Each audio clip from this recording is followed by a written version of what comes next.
Este programa es presentado por Camerino, Professional Makeup.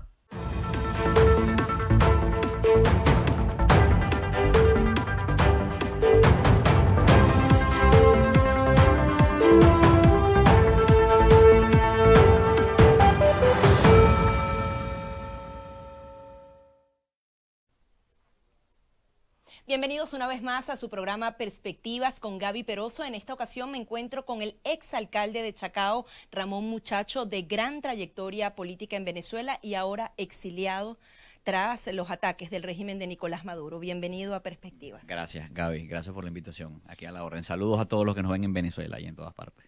Justamente quiero iniciar con el tema de la oposición venezolana.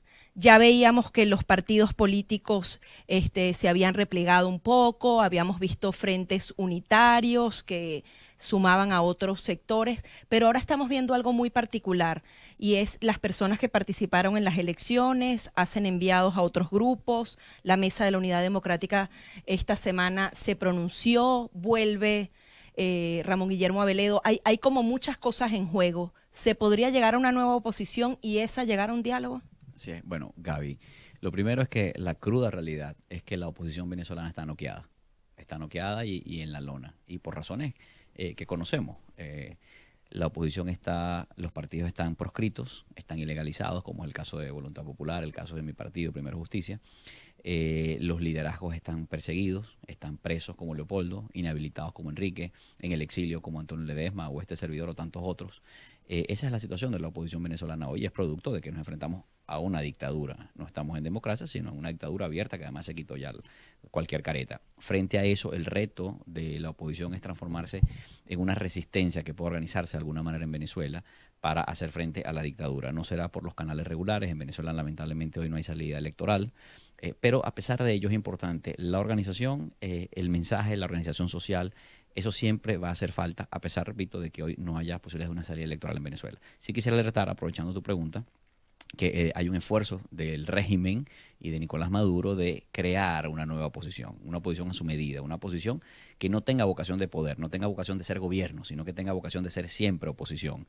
Y el plan que está ejecutando Maduro después del 20 de mayo es legitimar esa oposición que participó en las elecciones. Y en este momento vemos como tanto el candidato Bertucci como miembros del comando de campaña de Henry Falcón están activamente involucrados en este proceso de, entre comillas, construir una nueva oposición de la mano de Maduro.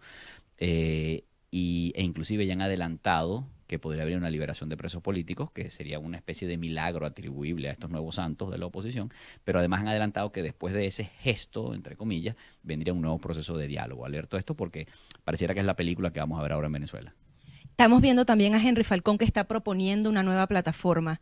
¿Esto es peligroso para el país, tomando en cuenta que serían oposiciones a la medida del gobierno de Nicolás Maduro? Mira, lo ideal para el país es que haya una oposición unida, al menos en torno a 2 o 3 ideas básicas. Es imposible pretender que toda la oposición se una en torno a una agenda muy extensa. Esas cosas no van a pasar y menos mientras estemos en dictadura. Además, la diversidad es normal. Ahora sí tiene que haber una unidad en torno a la salida, la necesidad de la salida de Nicolás Maduro y del cambio político en Venezuela.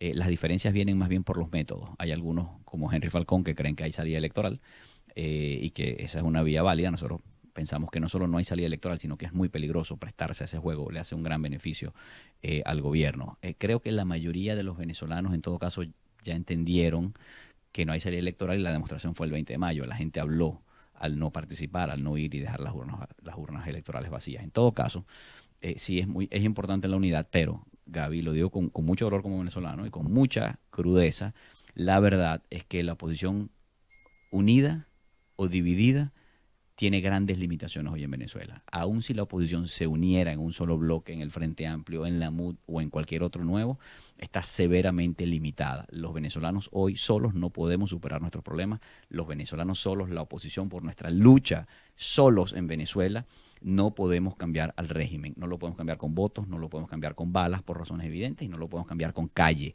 Todas las hemos probado, todas las hemos intentado. Los venezolanos solos no podemos. No ponemos unidos, mucho menos podemos separados. Pero es la verdad, hay que aceptarlo con humildad y pedir ayuda al mundo para poder salir de Maduro. Antes de hablar justamente de esa ayuda internacional, ¿Ustedes creen que Henry Falcón se podría nuevamente sumar a la oposición?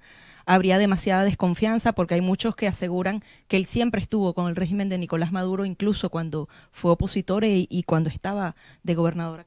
Mira, yo creo que la desconfianza entre los actores políticos ha sido una de nuestras debilidades, ¿no? Y la confianza no se compra en la farmacia, ni se compra ni se vende, es algo que se construye y en la oposición venezolana ha sido difícil construir confianza. Ha habido momentos de mayor cohesión, momentos de menor. Ese definitivamente es un punto débil.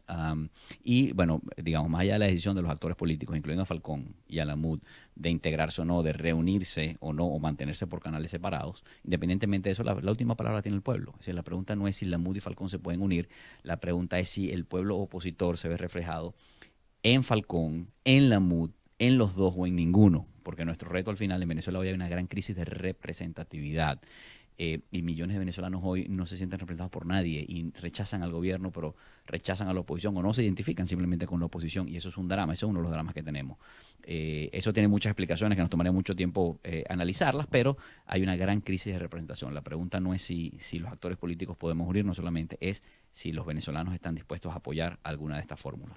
Esta semana se ha rumorado muchísimo sobre la liberación de los presos políticos y en particular la de Leopoldo López. ¿Crees que el gobierno de Nicolás Maduro se tome este riesgo tan grande? Oye, Gaby, primero quisiera aprovechar para ratificar mi posición.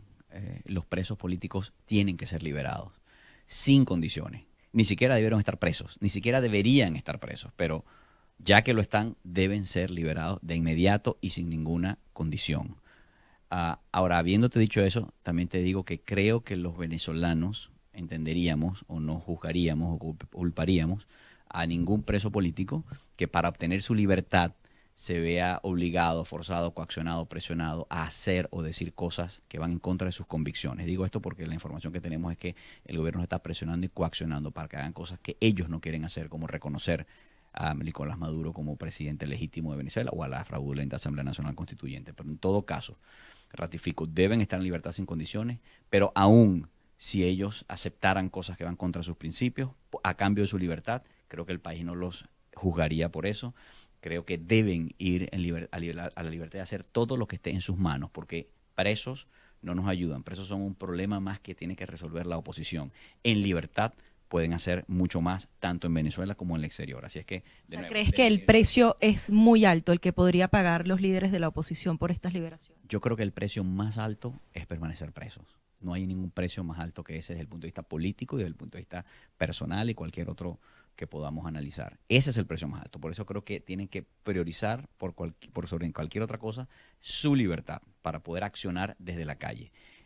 Por eso he dicho, creo que incluso el país no los juzgaría si los viera obligados por el gobierno a hacer cosas que van contra sus principios y sobre las cosas que han dicho públicamente. Sé que podrían hacer como los gobernadores de ir y reconocer al gobierno de Maduro, presos como Leopoldo López. Eso es, bueno, son decisiones personales. Yo de ninguna manera le recomendaría a Leopoldo ni ninguno de los presos porque sería muy duro para ellos, incluso desgarrador. ¿Okay? Lo que quiero decir es una decisión de ellos. Yo creo que el país y la oposición respetaría lo que decidan los presos políticos. Mi opinión personal es que deben ir en libertad sin ninguna condición. Pero como el gobierno es malandro, como el gobierno es delincuente y como es una dictadura, seguramente hay grandes presiones sobre ellos para que se desdigan o para que hagan cosas que no quieren hacer. Repito, creo que deben ir en libertad y lo más importante es conseguir para ellos su libertad. Vamos a hablar un poco del tema de cooperación internacional. Se habla de ayuda humanitaria, pero hay personas como tú o como Antonio Ledesma que hablan de una intervención humanitaria. ¿Cuál es la diferencia para que las personas entiendan y si realmente esto es posible? Porque uno habla a veces con los funcionarios americanos y dicen que la palabra intervención es el último, la última de las opciones que ellos tomarían. Claro, bueno, fíjate, desde hace muchos años la oposición venezolana ha pedido ayuda humanitaria. Y se pidió públicamente por años un canal humanitario. El canal humanitario no fue posible por varias razones. Primero porque Nicolás Maduro no reconoce que hay una crisis humanitaria en Venezuela, una catástrofe humanitaria, y no acepta la ayuda. De manera que el canal humanitario que presupone el acuerdo del gobierno con la comunidad internacional es imposible. Un canal humanitario O presupone... sea, nunca va a haber permiso del gobierno para que... Bueno, nunca, o sea, no lo hubo durante años, no lo hubo, no lo ha habido, no hay ninguna señal de que lo vaya a haber, ninguna señal hasta hoy de que lo vaya a ver. De hecho, todas las señales apuntan, ayer, las últimas horas, los voceros del gobierno siguen desconociendo la crisis, desconociendo la catástrofe humanitaria. Entonces, el canal humanitario fue imposible, porque Nicolás Maduro decidió que ni acepta que hay una crisis, ni acepta la ayuda. Frente a eso, ¿qué puede hacer la comunidad internacional? Las democracias del mundo no nos pueden decir, miren, en Venezuela está muriendo gente y lo sabemos, y queremos ayudar, queremos mandar ayuda para salvar vidas en Venezuela, pero como Nicolás Maduro no la quiere recibir, entonces no la vamos a mandar. Y que se muera la gente en Venezuela hasta que Nicolás Maduro cambie de opinión. Esa no puede ser la posición digna de una comunidad internacional que hoy en día, en pleno siglo XXI, está mucho más pendiente, mucho más, le da mucho más importancia a temas como los derechos humanos básicos y fundamentales que están siendo violados en Venezuela. O sea, la comunidad internacional no puede decir, bueno, yo voy a esperar a que Maduro cambie de opinión. Por eso hemos hablado, lamentablemente, y esto es muy duro, Gaby, es feo, es desagradable, no hay más opción que una intervención humanitaria en Venezuela para salvar vidas y evitar más muertes. Esto es desagradable, es duro, implica el uso ¿Qué de la implica? fuerza. Bueno, implica el uso de la fuerza. Por eso un canal implica... ¿Quiénes serían los actores? ¿Son militares? ¿Es la ONU interviniendo en Venezuela? Fíjate, un canal implica mutuo acuerdo y colaboración entre la comunidad internacional y el gobierno. Ese no existe.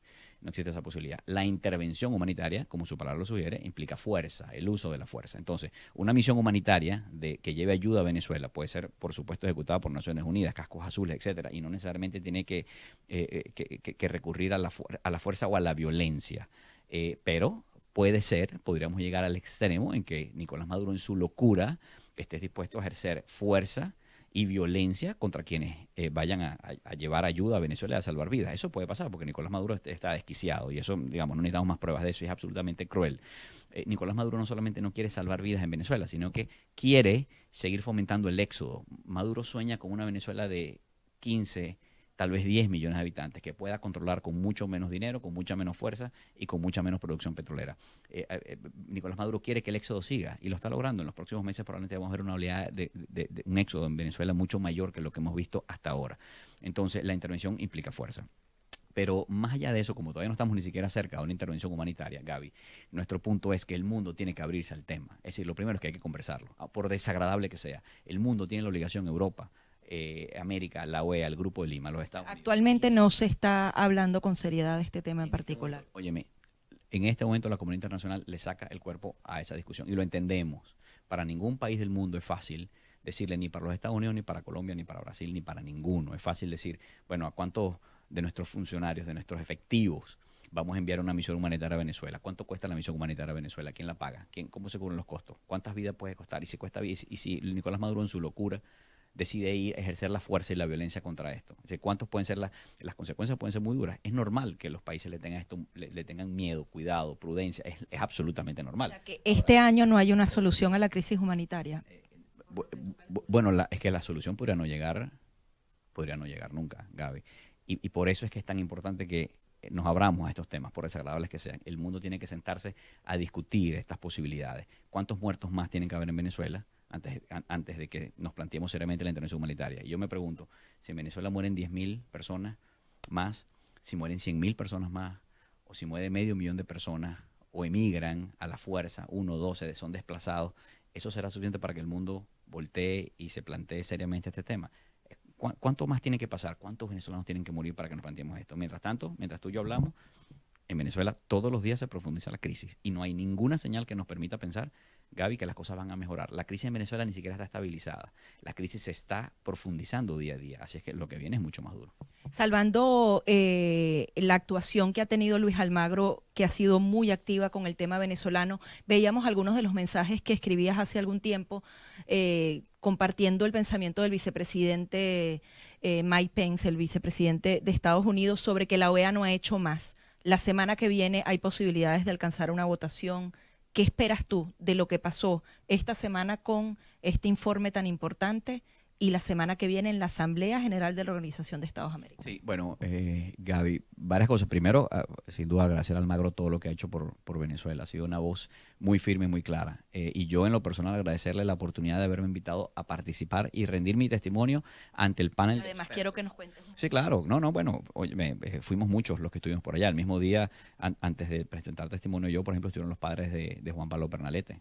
Es decir, tu testimonio forma parte de este informe. Ellos tuvieron 3 sesiones especiales en donde recibieron muchísimos testimonios. Te repito, antes de mí fueron los padres de una de las víctimas de la represión, como fue Juan Pablo Pernalete, sus padres José Gregorio. Después de mí venían, por ejemplo, los médicos de la UCB, que estaban ayudando a los heridos. Es decir, fue una muestra muy extensa de testimonio. Fueron sesiones muy largas y eso les permitió a ellos llegar a las conclusiones a las que llegaron. Y te lo digo claramente, Maduro es culpable, sin duda alguna, de crímenes de lesa humanidad en Venezuela. Y yo estoy absolutamente seguro que llegará el momento, aunque tarde, porque estos procesos tardan mucho en la Corte Penal Internacional, llegará el día en que en la Corte Penal Internacional sea condenado. Ese ya va a llegar, no tengo ninguna duda. Hay que hacer el trabajo, es un trabajo largo, extenso. Yo espero que la crisis, la resolución a nuestra crisis llegue mucho antes que el veredicto o la sentencia de la Corte Penal Internacional. En todo caso, muy importante lo que hizo la OEA. Las expectativas para la semana que viene, yo te diría que yo soy cautelosamente optimista. La OEA es insólito con lo que ha pasado en Venezuela, a pesar de que los grandes países, las grandes democracias de Latinoamérica están absolutamente claras y restiadas y forman parte del Grupo de Lima. Más del 90% de la población latinoamericana y del territorio latinoamericano está representado en el Grupo de Lima. Y el Grupo de Lima está absolutamente claro. Aún así hay votos de pequeños países, de pequeñas islas del Caribe, que, bueno, siguen en una situación que es absolutamente, francamente, inexplicable, injustificable. O sea, la posición. ¿No crees que se alcancen esos votos, que se va a mantener esta línea? Digo, Gaby, lo que digo es que soy cautelosamente optimista en el sentido de que es increíble lo irresponsable y la desfachatez a la que pueden llegar algunos países en su política exterior. Por ejemplo, Nicaragua, Bolivia no ven los muertos en Venezuela. Bueno, Nicaragua, imagínate, Nicaragua hay una represión ahorita que se parece mucho a la que tuvimos. Dominicana, pues se monta la mesa de negociación y acuerdos de venezolana en Dominicana, pero no se entera de la crisis, no se da por enterar de la crisis humanitaria. Es decir, la verdad es que son cosas que a veces nos hace preguntarnos, bueno, cómo pequeños países pueden afectar la operatividad de un organismo como la OEA, ¿no? Pero en todo caso, importante que sea la reunión, importante las condenas a Venezuela, pero más importante es que empecemos a entrar en los temas álgidos. La intervención humanitaria para mí es el más importante. Hablando precisamente de temas álgidos, el tema local, de lo que pasa internamente en Venezuela, estamos viendo que están tomando los mercados municipales. Y usted justamente representaba a uno de los mercados municipales emblema, que era el mercado de Chacao, justamente en el territorio del distrito capital venezolano. ¿Cómo afecta esto al ciudadano común? En teoría, quizás en las próximas 2 semanas pueda tener pollo y arroz en su nevera, pero luego, ¿en qué se convierte esta toma por parte del gobierno? Bueno, la respuesta es muy fácil porque ya hay muchos precedentes, Gaby. Va a pasar lo mismo que pasa cada vez que el gobierno le pone la mano a alguien, a algo. Por ejemplo, te voy a dar un ejemplo que no es de mercados, pero se parece con las empresas. Hace poco vimos que una gran transnacional de los alimentos se fue de Venezuela, Kellogg. Y a los pocos días circuló un video que se hizo viral donde estaban los trabajadores del sindicato bolivariano chavista madurista de la empresa celebrando que produjeron la primera caja de cereal después que la empresa se había ido, ¿no? Y la reflexión que yo hacía ese día es, bueno, esa es la primera caja de esta nueva etapa y es una de las últimas. También, porque es que a esa empresa le va a pasar lo mismo que ya le pasó a las demás, no es que le va a pasar una cosa nueva, la misma que le pasó a las demás empresas que están en manos del Estado. No producen, quiebran, son absolutamente ineficientes e ineficaces. ¿Qué pasa con los mercados? Lo mismo que pasó con el Bicentenario. ¿Qué pasó con la red de automercados que el gobierno expropió? Bueno, que vas ahí, no hay alimentos, no hay comida, no hay... La verdad es que los problemas del país no se resuelven con eso. Los problemas del país tienen una raíz mucho más profunda, ¿no? Y mientras que haya control de precios y mientras que el gobierno pretenda ser el dueño de todo y controlarlo todo, no va a haber comida en Venezuela. Los mercados municipales, pues, es una lástima porque al final afectan no solamente a los consumidores que todavía los ven como una válvula de escape. Recordemos que en Venezuela, si tú quieres un producto a un precio controlado por el gobierno, entonces no hay. Y lo poco que hay tienes que hacer largas colas para conseguirlo. Y si quieres conseguirlo, entonces tienes que pagarlo al precio que realmente tiene, que es el precio de mercado. Y realmente ese precio es inaccesible para los venezolanos porque la economía fue destruida por el gobierno. Entonces los mercados municipales, la mayoría de ellos todavía era un escape para la gente que podía conseguir los productos, aunque a precios no regulados. El gobierno sí los interviene y hace, vamos a decir, obliga a que se cumplan los precios controlados, lo que pasa es muy sencillo, desaparecen los productos y los pocos que llegan son largas colas. Entonces, no, digamos, nada nuevo bajo el sol, van a quedar en la misma dinámica de cualquier automercado bicentenario. Sí hago una acotación, y es que en los mercados municipales se afecta no solo a los vecinos que los utilizan, sino que también se afecta a miles de microempresarios. Exacto, Porque esos eso era lo que decía, no solamente es el empresario único, sí, son muchos mira, los que participan. óyeme, el mercado municipal de Chacao o los mercaditos a cielo abierto, no solamente el mercado como tal, los mercaditos en Chacao tenemos el de los Palos Grandes y otros, pero en Baruta hay muchos mercados a cielo abierto, en el Cafetal, en los Naranjos, etcétera. Todos esos mercados son de los microempresarios, en realidad, que llevan sus productos, algunos inclusive los siembran. El municipio solo regula. Claro, es decir, bueno, y el municipio, vamos a decir, es el dueño. En el caso del mercado es un bien público, y es un bien público municipal, pero quienes están ejerciendo la acción de comerciar allí son pequeños, son microempresarios. De hecho, no tienen ni siquiera empleados, son ellos mismos. Generalmente es el propio concesionario con su hija, con su esposa, con su primo. Él mismo lleva las frutas, lava las frutas, vende las frutas, recoge y se va para su casa y trabaja 4, 5 o 6 días a la semana en ese mercado. Entonces afecta a miles de familias que viven en los mercados municipales, que hacen un trabajo pues importante. Hablando también del tema de Chacao, algunos vecinos han asegurado que intentan protestar y sin embargo está mucho más controlado el tema de la protesta específicamente en este municipio. ¿Esto es cierto? ¿Realmente no hay protestas en Venezuela y por eso no se sienten en Chacao? Sí. Bueno, creo que el clima de protestas en Venezuela en este momento vamos a decir, no es ni parecido al que hubo tanto en 2014 como en 2017. De hecho, la calle está, digamos, muchos la sentimos apagada. Y podemos entender las razones. La verdad es que ya el gobierno ha demostrado en repetidas oportunidades que está dispuesto a reprimir hasta las últimas consecuencias y llega al extremo de matar. Entonces, uno entiende por qué la protesta y la calle están, vamos a decir, mermadas en Venezuela. Ahora, yo lo que te puedo decir sobre el caso específico de Chacao es que Chacao se ha caracterizado a través de los años por ser no solamente el municipio más opositor de Venezuela, sino un emblema de la oposición y de las luchas por la libertad. La Plaza Francia de Altamira y otros puntos de nuestro municipio han sido siempre bastiones de esa lucha y debe seguir siendo así. Una de la razón principal por la que yo estoy en el exilio es porque, siendo alcalde, dije una y otra vez públicamente que mientras yo fuera alcalde del municipio de Chacao, en Chacao estaba garantizada la protesta porque es democrática y es constitucional, es un derecho de la gente. Y además, porque como alcalde de Chacao yo me negué repetidas veces a las peticiones, solicitudes, exigencias que me hizo directamente el ministro Reverol para que yo instruyera a la policía de Chacao, a que la policía de Chacao fuera a disolver las manifestaciones, cosa que me negué a hacer por diversas razones. Incluso decían que la policía de Chacao delató a algunos de los muchachos que estaban en las protestas. ¿Eso llegó a pasar o por lo menos te lo pidió alguno de los ministros?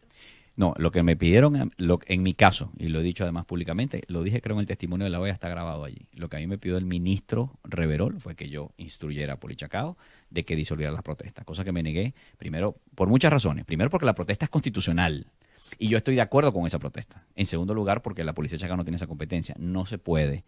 Constituye una violación de derechos y tratados internacionales que un policía con una pistola 9 milímetros, todos los policías de Chacao tienen una pistola 9 milímetros, vaya a un sitio de una concentración.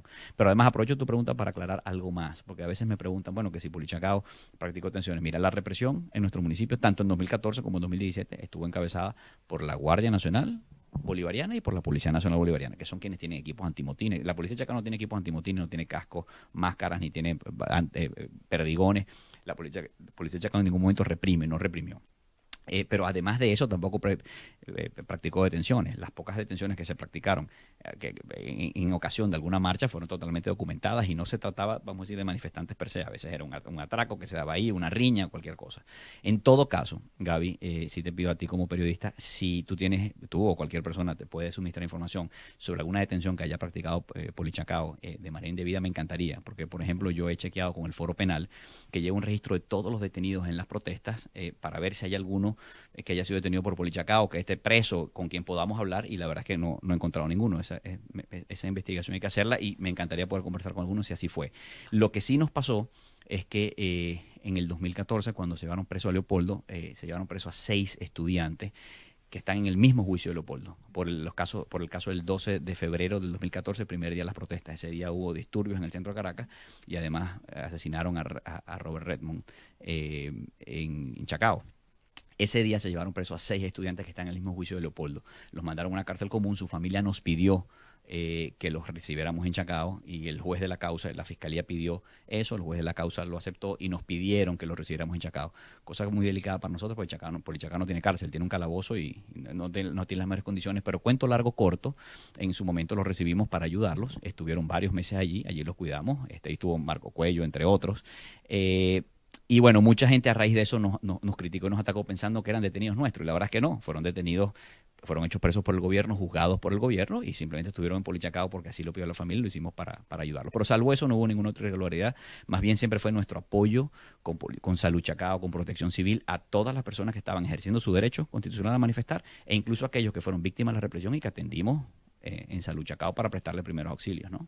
Ramón, ahora quiero hablar un poco de tu vida acá en el exilio. Tuviste que salir de un día para otro, tienes una orden de aprehensión en Venezuela. Muchas veces la gente cree que los políticos están muy tranquilos y a veces no es fácil, o sea, te tienes que reinventar, no puedes ser político, no, tú justamente para lo que te formaste no lo puedes ejercer. ¿Qué estás haciendo? ¿Cómo está tu familia? ¿Qué has hecho para reinventar? Bueno, mira, lo primero es que doy gracias infinitas a Dios por estar en libertad. Lo primero es que aquí estamos libres. Estamos unidos como familia, con mi esposa, con mis hijos, y eso no tiene precio, no tiene precio. La vida sigue y como político que hace oposición a un régimen dictatorial, siempre tuve claro que la cárcel o el exilio estaban entre las posibilidades, que estaban en mi camino. Es decir, no me sorprendió que me pasara lo que me pasó. De hecho, venía preparándome para eso porque sabía que podía llegar tarde o temprano. Es duro estar fuera del país cuando lo que uno quiere es estar allá. Mi pasión es la política, quiero ver a Venezuela en libertad, el servicio público, todo eso es imposible hacerlo desde acá. Aquí sigue la lucha, seguimos luchando, pero queremos realmente estar allá. Obviamente, de nuevo, la vida no termina y para nosotros el reto aquí es seguir activos y prepararnos para las cosas que vienen, mantenernos activos. Yo estoy no solamente activo en los temas de Venezuela, como hablando contigo ahora, sino también haciendo consultoría política sobre Venezuela, haciendo asesorías financieras, presentando pruebas y exámenes para sacar licencias para poder hacer cosas productivas acá. Decía incluso que estás asesorando a la gente que tiene bonos venezolanos. Así es, bueno, una de las asesorías. ¿Cuáles son los consejos? Sí. Bueno, lamentablemente quien tiene bonos tanto de la República como de PDVSA y que están en default y que ya tiene varios meses sin cobrar los intereses y ni siquiera el principal, no tiene muchas expectativas de recibir dinero. Mi mensaje a los tenedores de bonos. Y ya no pueden negociar de ninguna manera. No, el mercado está abierto, sí los pueden negociar, los pueden vender. Claro, precios están en el piso, están muy probablemente a 20 centavos por dólar. Son unos bonos, ahí la única forma de hacer dinero para un inversionista o para un especulador con bonos venezolanos es comprarlos y esperar que haya un cambio político en el país, de manera que cuando alguien prevea un cambio político puede perfectamente posicionarse en bonos. Yo no preveo en el corto plazo, lamentablemente, lo digo con dolor, un cambio político en el país. Nicolás Maduro no va a salir por las buenas, solo saldría por las malas. Por las malas solo lo pueden sacar los militares venezolanos no lo van a sacar, los que lo quieren sacar están apresados, es muy difícil conspirar en Venezuela y eso reduce las posibilidades a que lo saquen solamente los militares de otros países, los militares de países extranjeros. Esa posibilidad no existe en el corto plazo, no está ni siquiera planteada, ya lo hablábamos con el tema de la intervención humanitaria. Así que cuento largo corto, no hay muchas jugadas que hacer con los bonos, así es que quien los tiene los puede aguantar esperando un cambio en Venezuela, que va a tardar probablemente, y quien no los tiene puede esperar el momento en que vea que viene un cambio para posicionarse en esos bonos. Esos son más o menos digamos, a muy grosso modo, porque hay muchas consideraciones que hacer. Hay bonos distintos, hay unos bonos garantizados por Citgo como colateral, que es los que Maduro ha estado pagando porque quiere evitar acciones contra Citgo. Entonces, ese bono de PDVSA en particular es un poco más atractivo.